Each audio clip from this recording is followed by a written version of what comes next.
এই নতুন প্রজন্মকে দিনের উপরে টিকায় রাখার মাধ্যমই হচ্ছে জ্ঞানের চর্চা, শিক্ষা দীক্ষা, সঠিক ইমানের চর্চা, সঠিক কোরআনের চর্চা, সঠিক মাসাইলের চর্চা, সঠিক আল্লাহ রসুলের সিরাত তার আদর্শের চর্চা। এগুলো যদি না হয় তাহলে এই নতুন প্রজন্ম পথচ্যুত হবেই হবে এবং সহজে তাকে লুফে নেওয়া সহজ হয়ে যাবে, পশ্চিমা দুনিয়ার জালে সহজে ফেসে যাবে। এই জন্য এই বক্তব্যের তালিম এটা চলতেই হবে যে কোনো মূল্যে। আলহামদুলিল্লাহ কাফা ওয়া সালামুন আলা ইবাদিহিল্লাযিনা ইসতাফা আম্মা বা'দ। قال الله تبارك وتعالى في كتابه المبين يريدون ليطفئوا نور الله بأفواههم والله متم نوره ولو كره الكافرون صدق الله مولانا العظيم। শ্রদ্ধেয় উলামা একরাম, হুজুরগানের দিন, ইসলামের ইতিহাসে চোখের পানি ঝরানোর মতো কিছু ইতিহাস যেমন আছে, মুখে হাসি ফোটানোর মতো কিছু ইতিহাস আছে। চোখের পানি ঝরানোর মতো ইতিহাসের আলোচিত একটা ইতিহাস হচ্ছে স্পেনের ট্র্যাজেডি। স্পেনের ট্র্যাজেডি খুঁটিনাটি লম্বা কথা বলার মজলিস এটা নাই, হুজুর অপেক্ষা করছেন।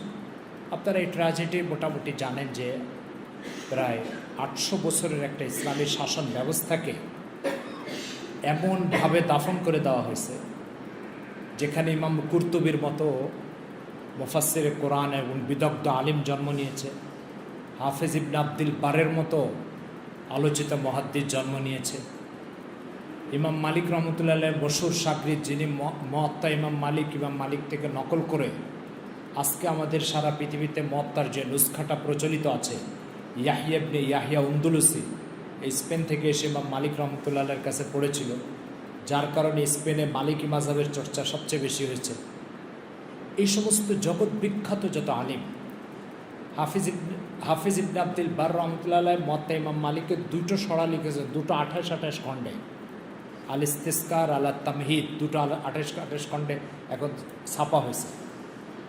মুয়াত্তা ইমাম মালিক এতটুকু একটা কিতাব, এর সরা লেখা হয়েছে 28 খণ্ডে 2টো সরা। এই ধরনের জগৎ বিখ্যাত পণ্ডিতেরা জন্ম নিয়েছে স্পেনে। এদের তালিকা অনেক দীর্ঘ। মাশায়েখে উন্দুলুস নামে একটা কিতাবই আছে, সেখানে আপনি দেখলে এদের অবদান দেখলে আপনি অবাক হয়ে যাবেন। আজকে সেই স্পেনের 2 থেকে 3% মুসলমান, তাও স্পেনের না, আরব টারব যে তারপরে স্পেনে বসবাস করছে, তো এরা যে এখন 2 থেকে 3% মুসলমান। এখানে 800 বছর ইসলামী হুকুমত ছিল। উপমহাদেশের প্রখ্যাত আলেম দ্বীন মুফতি তকি উসমানী সাহেব হুজুর স্পেন সফরে যে যখন ইসলামের প্রাচীন এসব স্মৃতিগুলো দেখছেন, দেখে ওনার বই পুস্তকে এই স্মৃতিগুলো লিখছেন। লেখার পরে উনি বলছেন যে 2-1 জায়গায় লিখছেন যে আমার এই কলমের কালি ঝরার সাথে সাথে চোখের পানিও ঝরছে আমার, এটা বলেছে।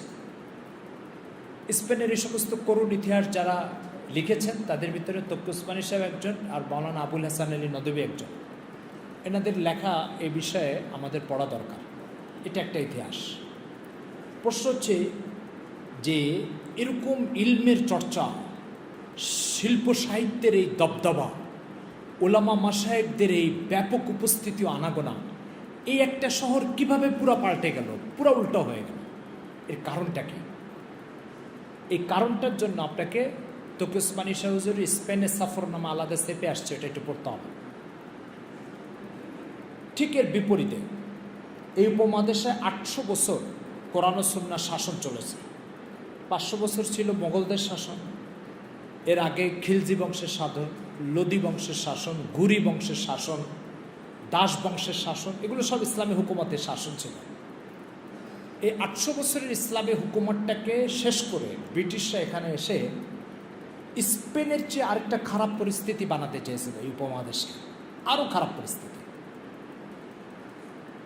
ব্রিটিশ এর পরিকল্পনা কত সুদূর ছিল, এটার জন্য আপনি একটা বই পড়তে পারেন, দি ইন্ডিয়ান মুসলিমস, একজন ব্রিটিশ লেখকের লেখা, এটা বাংলা অনুবাদ হয়েছে, উর্দু অনুবাদ হয়েছে। আর এই বিষয়টা পড়তে পারেন আপনি মুসলমানুক আর ঔষধ মুস্তাকবিল, তুফাইল নাম একজন লেখকের, যিনি আলিগড় ইউনিভার্সিটি থেকে পড়াশোনা শেষ করেছে। 1 খণ্ডে এই উপমহাদেশে মুসলমানদের ব্যাপারে ব্রিটিশদের পরিকল্পনা লিখেছেন উনি ওখানে। ব্রিটিশরা আরেকটা স্পেনের ঘটনা, বরং স্পেনের চেয়ে খারাপ আরেকটা ঘটনা ইন্ডিয়া পাকিস্তান বাংলাদেশে ঘটাতে চেয়েছিল, কিন্তু কিছু তো সফল হয়েছে, এটা অস্বীকার করার উপায় নেই। 100% সফল হয়নি কেন স্পেনের মতো? এই কারণটা আজকে আমার বলার উদ্দেশ্য। 100% ব্রিটিশরা সফল হয়নি যে কারণে, সেই কারণটার ভিতরে একমাত্র হচ্ছে মৌলানা কাসিম নানতুবি রহমতুল্লাহ কৌশল, ঘাম আর রক্ত আর শ্রম, এটা হচ্ছে একমাত্র কারণ, আর কোনো কারণ নেই। মৌলানা কাসিম নানতুবি রহমতুল্লাহ ঘাম, রক্ত, কৌশল, এটা হচ্ছে নতুন একটা স্পেনকে দক্ষিণ এশিয়ায় আবিষ্কৃত হওয়ার ক্ষেত্রে ঠেকিয়ে দিয়েছে। যদি আমাদের এই মাশায়েখদের ঘাম, রক্ত আর শ্রম এই উপমহাদেশে না ঝরত, তাহলে দক্ষিণ এশিয়ায় নতুন আরেকটা স্পেন জন্ম নিত। মৌলানা কাসিম নানতুবি রহমতুল্লাহ কি করেছেন এটা একটু আমাদের সামনে আছে, তারপরে মুজাকারা করছি ইয়ারটা তাজা হওয়ার জন্য। 1857 সালে শামিলিতে যখন উনি রশিদ আহমদ গঙ্গুই, হাজী ইমদাদুল্লাহ মহাজিরে মক্কি, এই তিনজনের নেতৃত্বে শামিলিতে যাওয়া দরকার আমাদের। এটা ভারতের উত্তরপ্রদেশে মুজফ্ফরনগর জেলার মধ্যে পড়ছে, আমি গেছি এখানে। এই শামিলিতে যখন ওনারা ব্রিটিশের সাথে লড়াই করে চরমভাবে পরাজিত হয়েছেন, তখন কাসিম নানতুবি চিন্তা করলেন যে আসলে ব্রিটিশের সাথে সম্মুখ সমরে যুদ্ধ করার সে অবস্থা এখন আমাদের নাই। তো উনি যুদ্ধ করতে হবে, কিন্তু যুদ্ধের সুরটা পাল্টাই দিয়ে উনি কৌশল নিলেন যে তালিমি এবং কোরআন ও সুন্নাহর মজবুত শিক্ষা ব্যবস্থার মাধ্যমে ব্রিটিশরা যেই ইরতেদাদের ফিতনা এবং ইসাইয়াতের ফিতনাকে এখানে প্রতিষ্ঠিত করে নতুন স্পেন বানাতে যাচ্ছে, এই ফিতনাটাকে তালিমের মাধ্যমে, শিক্ষার মাধ্যমে এই ফিতনাটাকে দমন করবে। শেখুল মাহমুদ হাসান দেওবন্দি রহমতুল্লাহ একটা বক্তব্য মৌলানা আবুল হাসান আলী নদভী রহমতুল্লাহ কয়েকটা কিতাবে নকল করেছেন। শেখুল রহমতুল্লাহ বলতেন যে দারুল দেওবন্দের আগের নাম ছিল আল মাদ্রাসাতুল আরাবিয়া, প্রাচীন মানে প্রথম দিকে এটাকে মাদ্রাসা আরাবিয়া বলা হতো। ये मदरसा अरबिया क्यों तासीस की गई, ये हमारे आंखों के सामने है। उस्तादुल मोहतरम मौलाना कासिम नानूतवी रहमतुल्लाह अलैह ये सिर्फ मौलाना बनवाने के लिए पैदा नहीं किया, हजरत ने इस मदरसा की तासीस की मुजाहिद बनवाने के लिए, और तालीम ये हजरत का नई जिहाद का एक हथियार है। शिक्षा व्यवस्था হচ্ছে হজরতের নতুন যে যুদ্ধটা করতে চাচ্ছেন সেই যুদ্ধের হাতিয়ার হচ্ছে শিক্ষা ব্যবস্থা।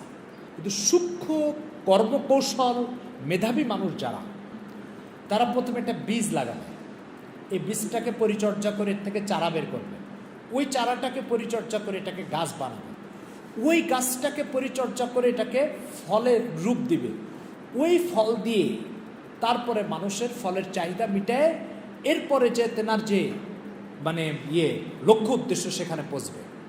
তো মেধাবী মানুষরা এই পন্থাটা অবলম্বন করে, গাছ আটি লাগাবে এক প্রজন্ম, গাছ পরিচর্যা করবে আরেক প্রজন্ম, সুফল ভোগ করবে আরেক প্রজন্ম।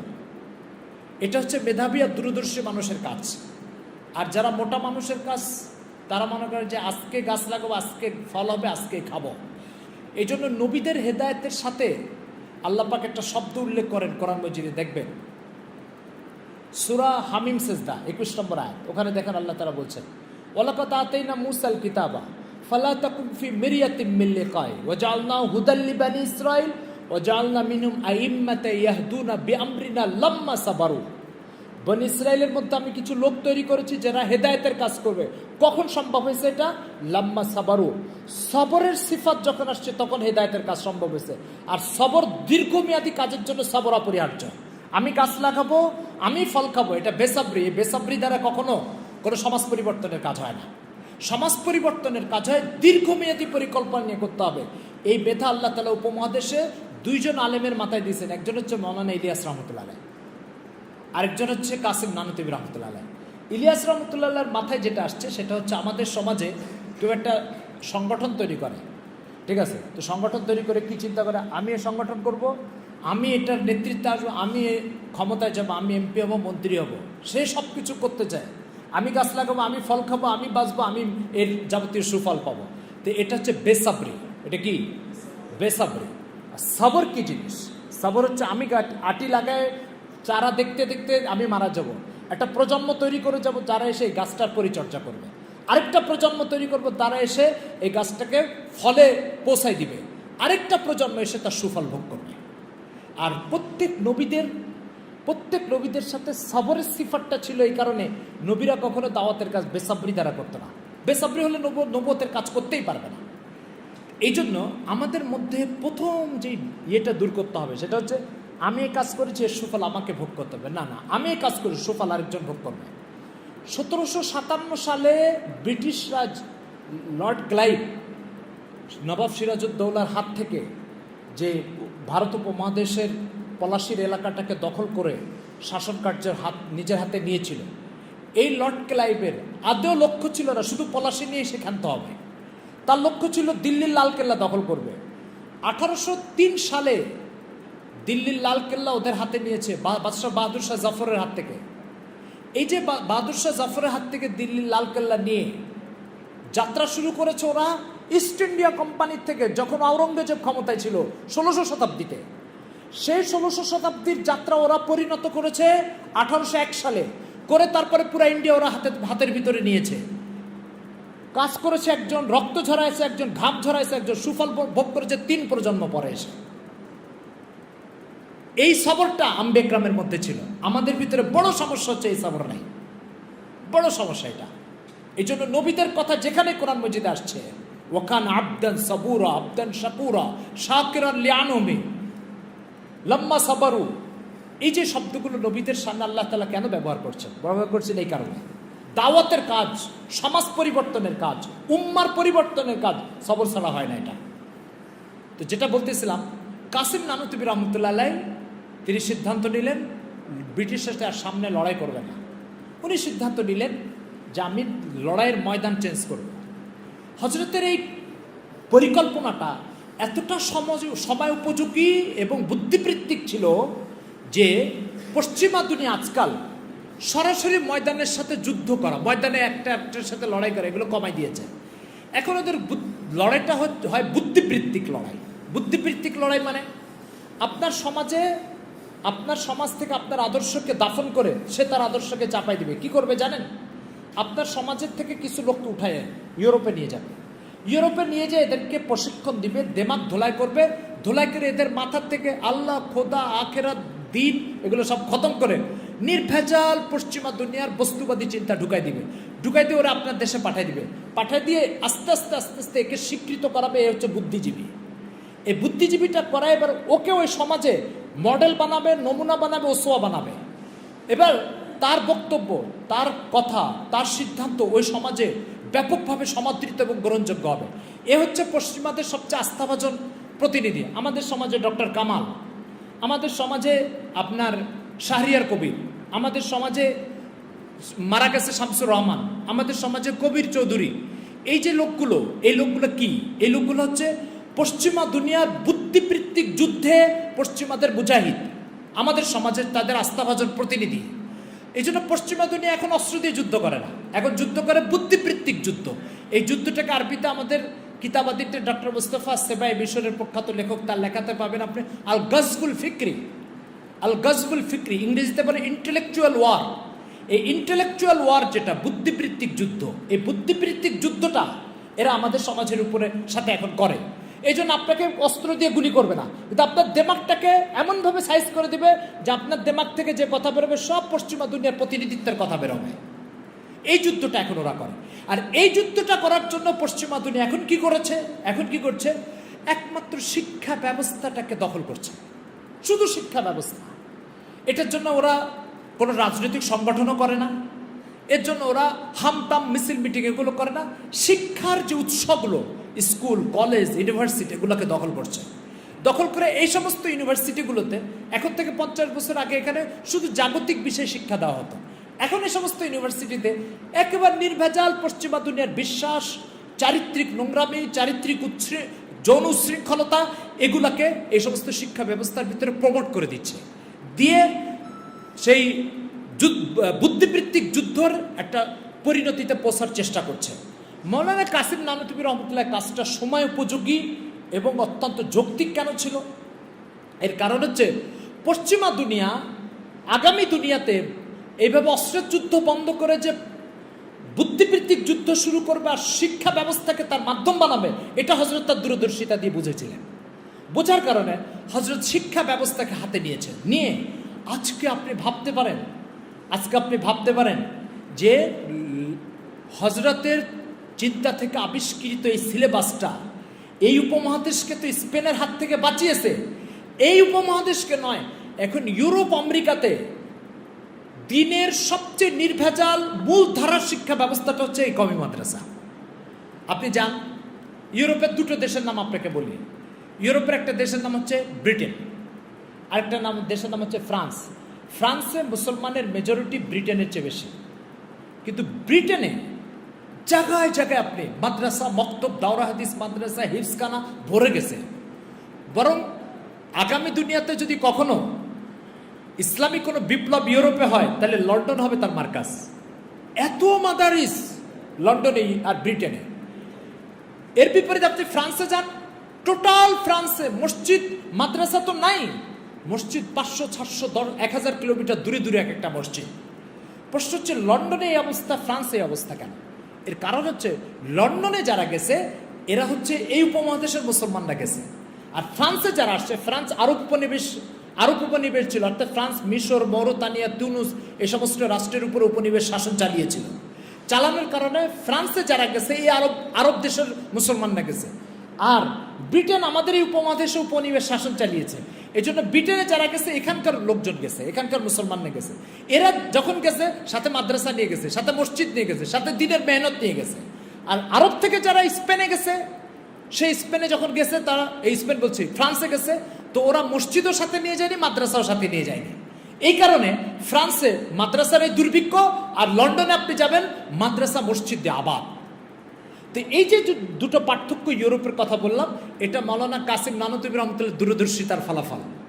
এই জন্য কিছুদিন আগে তুরস্কের একজন প্রফেসর কাসিম নানুতুবি রহমতুল্লাহর উপর ডক্টরেট ডিগ্রি করেছে, তুরস্কের লোক। আপনার জামিয়াতুল খালিদ ইবনে ওলিদ, জামিয়াতুল ইবনে খালদুন, তুরস্কে একটা বড় ইসলাম ইউনিভার্সিটির নাম। এই ইবনে খালদুন ইউনিভার্সিটি থেকে সে ডক্টরেট ডিগ্রি করেছে মাওলানা কাসিম নানুতুবির উপরে। তো আমি অনলাইনে সেই থিসিসটা দেখতেছিলাম, তো ওর ভিতরে লিখছে, যদি স্পেনে, আমাদের এই উপমহাদেশের মানুষের বক্তব্য না কিন্তু ইউরোপের লোকের বক্তব্য, যদি স্পেনে কোনো কাসিম নানুতুবি জন্ম নিত, তাহলে স্পেনকে ওইভাবে ঠেকানো যেত যেভাবে ইন্ডিয়া পাকিস্তানকে ঠেকানো গেছে। আরেকটা কথা বলেছে, সেটা হচ্ছে আলবেনিয়া, এটা দেশ ইউরোপে। বলছে এই আলবেনিয়াতে যে এখন মুসলমানরা বলে, আমার দাদার কাছে কালিমা তৈবা শুনেছিলাম, এরপর আর কারোর কাছে শুনেনি। এই অঞ্চলকে যে এইভাবে পরিবর্তন করে ফেলেছে ইউরোপের খ্রিস্টানরা, বলছে এই আলবেনিয়াতে কোনো কাসিম নানুতুবি জন্ম নিলে আলবেনিয়াকে ঠেকানো যেত।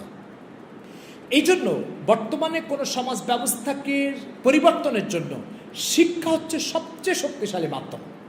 এই মাধ্যমটা যদি আমরা আয়ত্ত করতে না পারি, আর এটাকে যদি নিজেদের কন্ট্রোলে না আনতে পারি, এই প্রজন্ম এরকম একটা পরিণতিতে পৌঁছবে যেটা স্পেনে পৌঁছে বাপ দাদারা কালিমায় তওবা পড়তো, এরপর আর কাউকে শুনিনি, এরকম একটা অবস্থার শিকার হবে। আর যে সমাজে আপনি দিন শিখাতে চান, যে সমাজকে আপনি দিনদার বানাতে চান, সেই সমাজে যদি ইলমকে মাধ্যম না বানান, জ্ঞান অর্জনকে মাধ্যম না বানান, তাহলে আপনার দিনদারিত্ব, আপনার মিশন সব কিছু সামনে যায়, হাওয়ার সাথে মিশে যাবে। যদি টিকে থাকে তাহলে বিকৃত অবস্থায় টিকবে, স্বাভাবিক অবস্থায় টিকবে না। এই জন্য পৃথিবীতে প্রত্যেক সভ্যতা যদি টিকে থাকে, তাহলে মনে করবেন একমাত্র মাধ্যম তার জ্ঞান চর্চা। জ্ঞান চর্চা ছাড়া কোনো সভ্যতা অবিকৃত অবস্থায় সামনে বাড়ে না, চলে না। যদি চলে বিকৃত অবস্থায় চলবে। আমার কথাটা কি বুঝাতে পারছি ভাই? এই জন্য আপনি যে নতুন প্রজন্মকে দিনের উপরে টিকায় রাখতে চাচ্ছেন, এই নতুন প্রজন্মকে দিনের উপরে টিকায় রাখার মাধ্যমই হচ্ছে জ্ঞানের চর্চা, শিক্ষা দীক্ষা, সঠিক ইমানের চর্চা, সঠিক কোরআনের চর্চা, সঠিক মাসাইলের চর্চা, সঠিক আল্লাহ রসুলের সিরাত, তার আদর্শের চর্চা। এগুলো যদি না হয়, তাহলে এই নতুন প্রজন্ম পথচ্যুত হবেই হবে, এবং সহজে তাকে লুফে নেওয়া সহজ হয়ে যাবে, পশ্চিমা দুনিয়ার জালে সহজে ফেসে যাবে।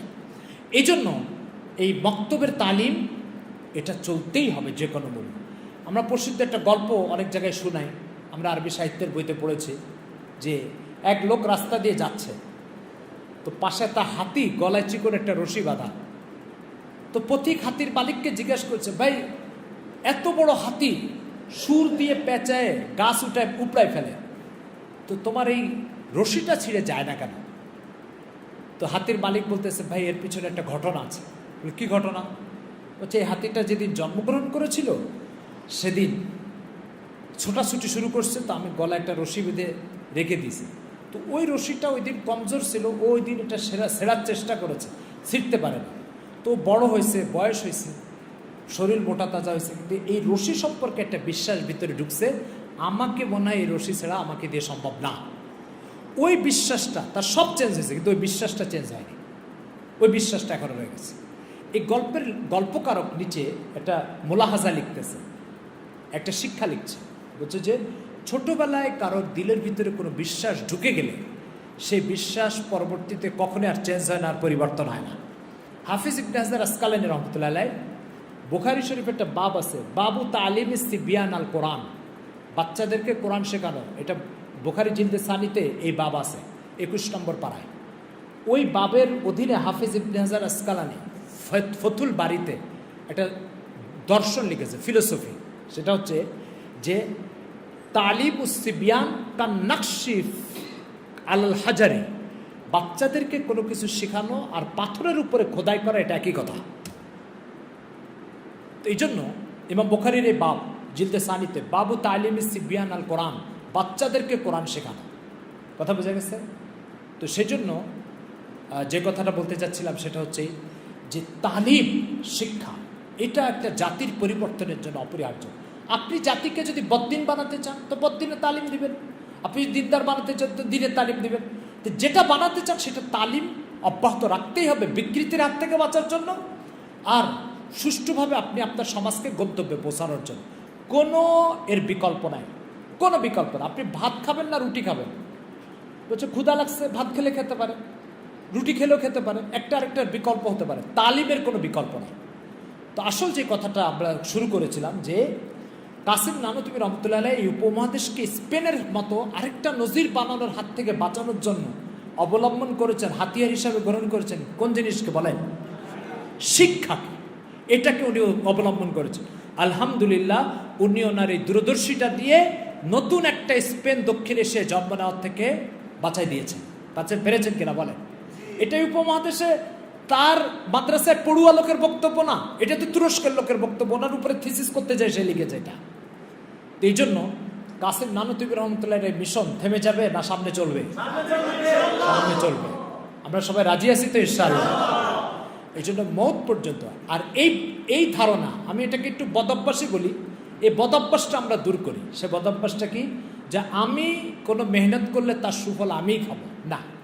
রাসূল সাল্লাল্লাহু আলাইহি সাল্লাম আপনার খন্দকের যুদ্ধে পরীক্ষা খনন করার সময় একটা পাথরের উপর আঘাত করেছিলেন। আঘাত করার পরে পাথর থেকে আগুনের ফুলকি বেরোয়েছে। হুজুর বলেছেন, আমি এই ফুলকির ভিতরে রোম আর পারস্যের যেই রাজদরবার আছে সেগুলো তোমাদের কবজায় চলে আসতে আমি দেখতে পাচ্ছি। হুজুর সাল্লাল্লাহু আলাইহি ওয়াসাল্লাম মক্কার মদিনা এই দুটো শহরকে ইসলামের হাতে, সাহাবায়ে কেরামের হাতে তুলে দিয়ে দুনিয়ার থেকে চলে গেলেন। এরপরে রোম কি আর পারস্য কি এগুলো দেখে যান নাই। তাহলে হুজুর রক্ত ছড়াই গেছেন, ঘাম ছড়াই গেছেন, সুফল ভোগ করেছে পরবর্তী প্রজন্ম। এই আদর্শ আমাদের ভিতরে আনতে হবে।